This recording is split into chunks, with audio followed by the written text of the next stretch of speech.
Hello, everybody, and welcome to another edition of 18 Minutes with 180 Marcus.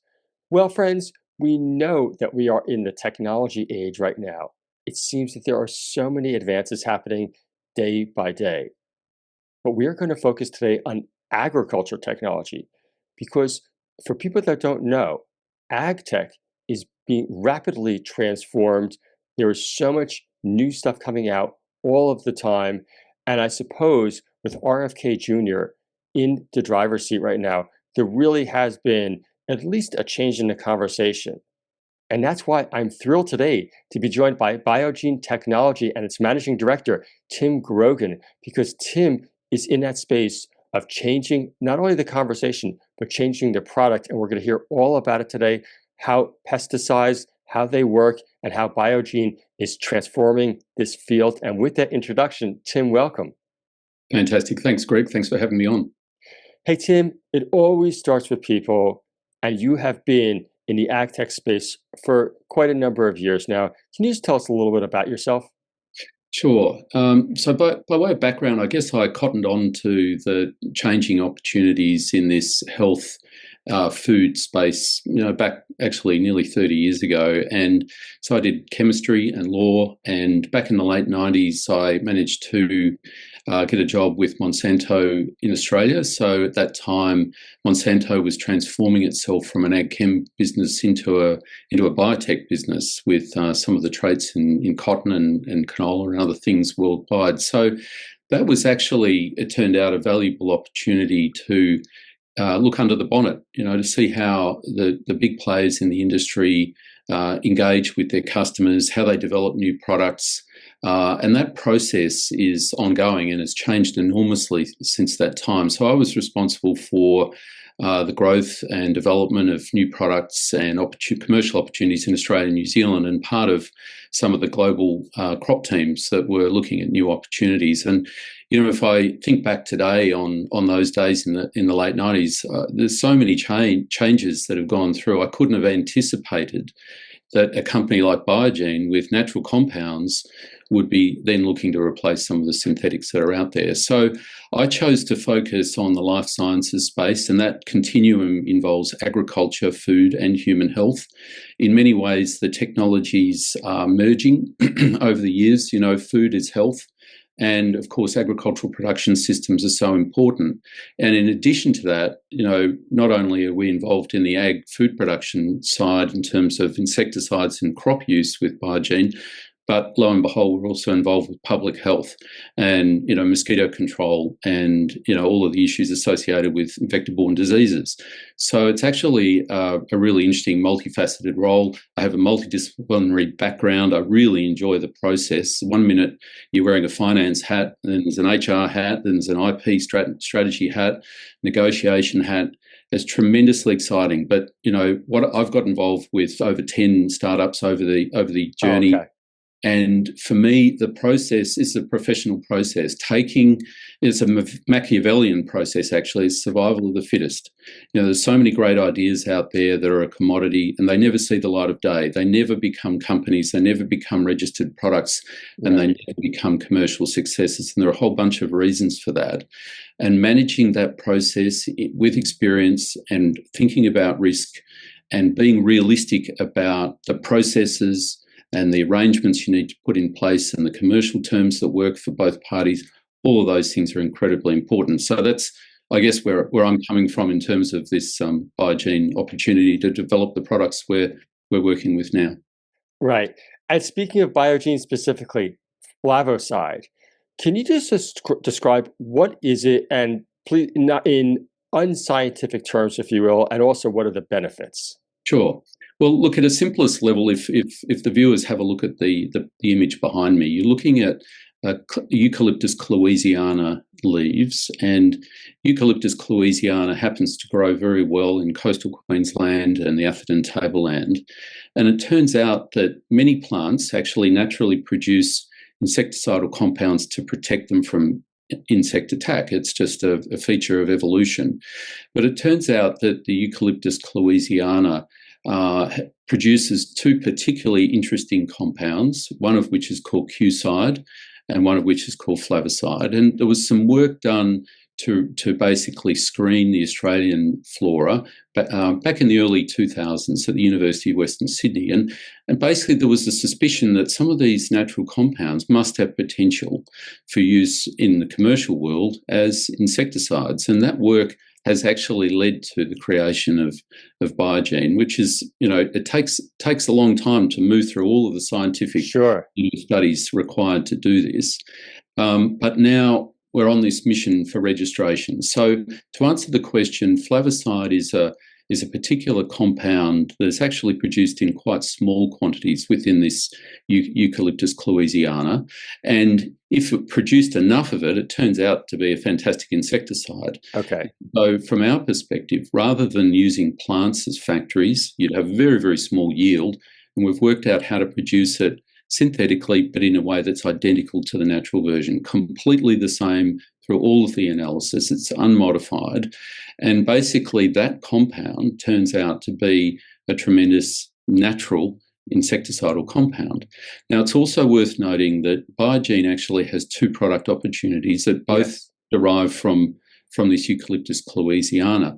It turns out that these plants also produce in very high volume, high quantities, tasmanone oil, which contains this Qcide active compound. And what we do there is, rather than produce it in the laboratory in a way that's identical to nature, we actually produce it fully organically. So we harvest the biomass, the leaf material, and we put it through a steam distillation process. Around about every 6 months, this process occurs. Right. And then, lo and behold, around about 80% of the oil that's extracted is actually tasmanone, which is the active in Qcide. So basically the way to think about BioGene, if you like, is we have Qcide as a fully organic insecticidal compound. Right. And the scale up of that involves the production of trees and farming and cultivation, and a process that's very, very similar to the production of tea tree oil, which many of the listeners will be familiar with. Right. In fact, growers who produce tea tree oil are very, very suitable and experienced in terms of the production potential for Eucalyptus cluesiana. So we have a fully organic product that's in development that will suit, I think, very well those who want to pay a premium for that truly organic, natural steam distillation product. And then the bigger markets, in terms of volume, we're able to access that through the production of Flavocide, which we're now able to produce that synthetically in a way that's identical to nature. So it's a bit like having what's called a nature identical. This is the technology. So you have botanical, biological compounds, one of which is fully organic and the other one is nature identical. And that's a very, very important concept. It's in no way modified. And it's perhaps important to note that in history, many of the agrochemical companies have involved R&D that has taken compounds that are inspired by natural structures, and they've put them through a process of evolution and modified, added chains to chase efficacy, to make them more powerful insecticides or herbicides. But unfortunately, that can lead to some of the challenges we're seeing today. And that's what I want to touch on, which is that why is it so important to have a natural compound right now? What is the challenge? Because even as we were talking offline, 100 years ago, the whole challenge was to get better yields, I suppose. But that also, I guess, comes with this other issues. But what is it so critical about having the natural product? Well, I guess what we've seen over the last 40, 50 years is a greater awareness of some of the safety issues that can arise from the use of chemicals. And so particularly at the moment, many of the consumers and regulators have concerns about, a number of the current products. And it's well known that, pretty much anything's toxic if you drink enough water, you'll drown, right? So there is a continuum. But basically that threshold of safety, that acceptability level has dropped considerably.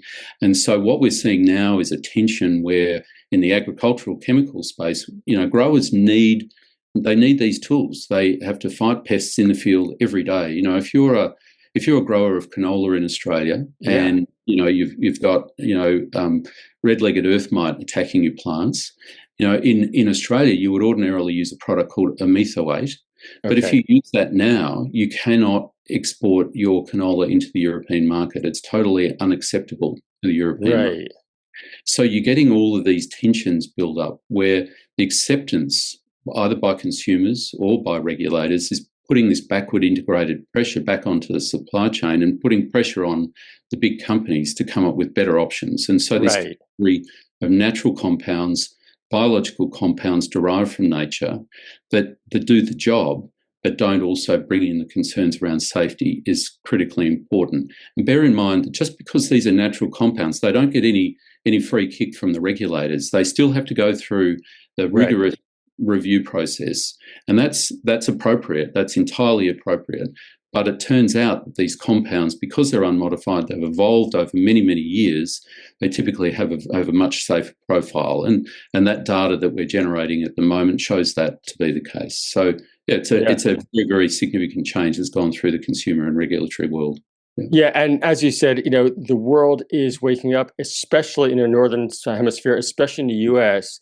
And speaking of the U.S., the government, the Department of Defense, there is some validation also for BioGene. Can you just talk to us about it?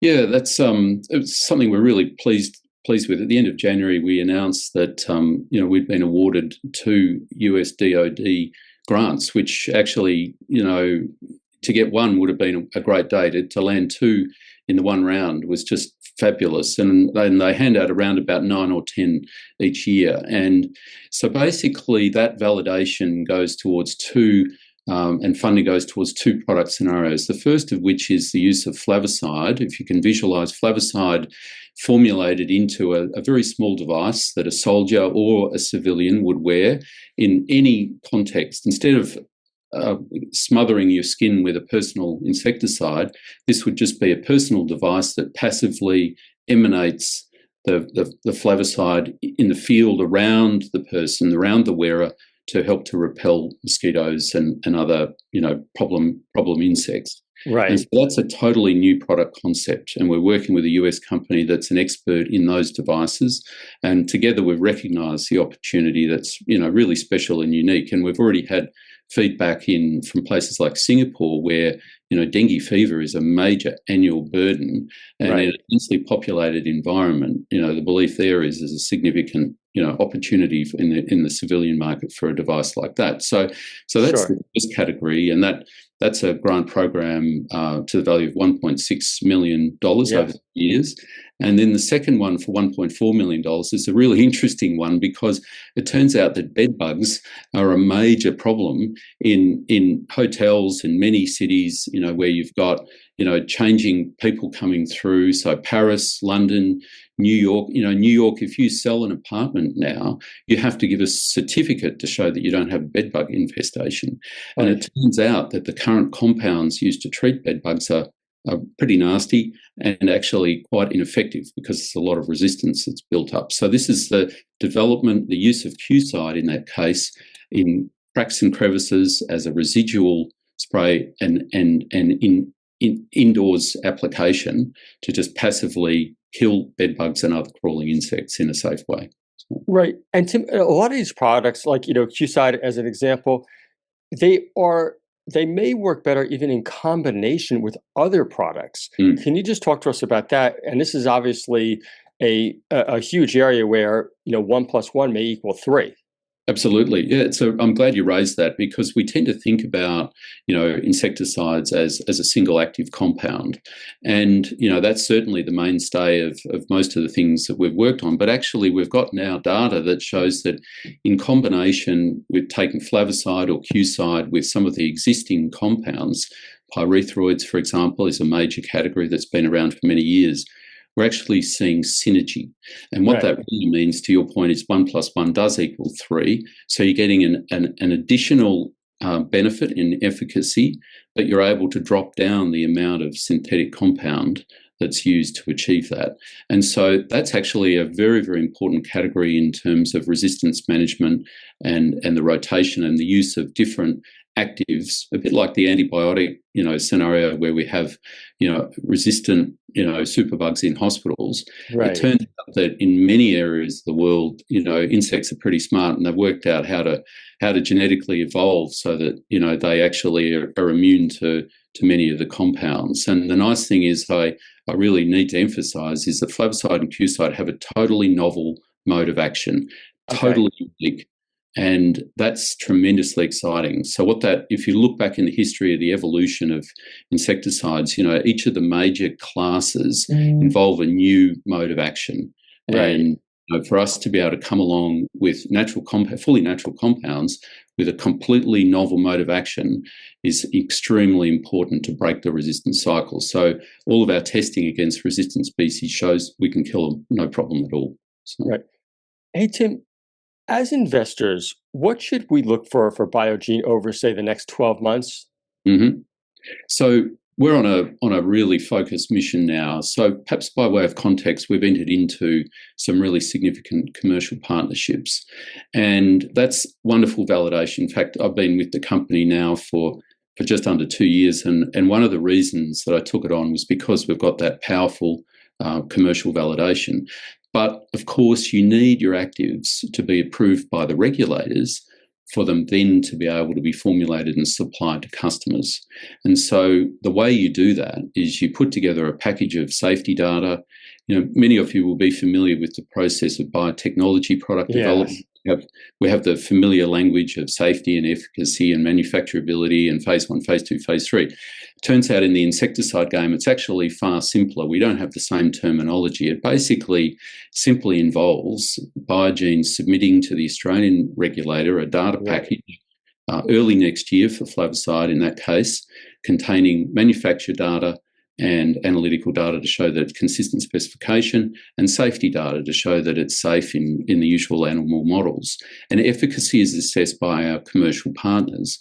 And so what you do is you package all of that together, submit it as a dossier, and then the regulator takes 15 months on average to review that. It may be shorter because we have natural compounds. But to answer your question, the way to think about future news flow and significant events, I think in terms of 3 categories.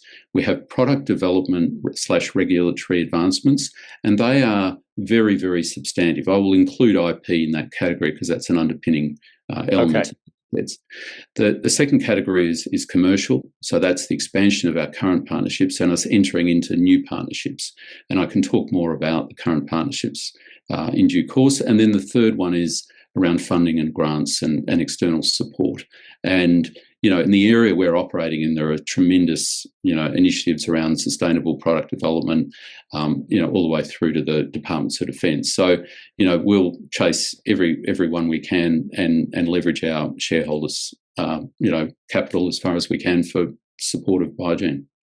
Right. Tim, we really look forward to the journey with you. In closing, if there's one comment or one thought you'd like to every investor or prospective investor to know about BioGene, what would that be? Well, look, think about this. Think about our share price at the moment. Think about the size of the global opportunity, and think about what we're going to achieve in the next 12 months.